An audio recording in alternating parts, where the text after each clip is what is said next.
You ask Tiger to solve. This deals with linear equations with one unknown. The final result is x equals -6. Let's solve it step by step. Simplify the expression. Simplify the arithmetic. Group all x terms on the left side of the equation.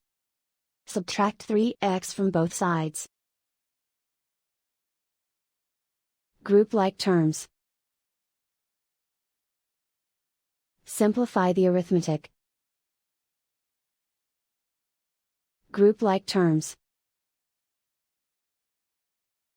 Simplify the arithmetic. Group all constants on the right side of the equation. Subtract 4 from both sides. Simplify the arithmetic.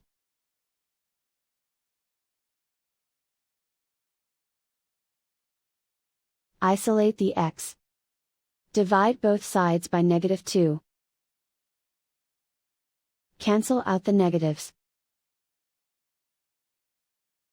Simplify the fraction. Move the negative sign from the denominator to the numerator. Find the greatest common factor of the numerator and denominator. Factor out and cancel the greatest common factor. And so the final result is x equals -6.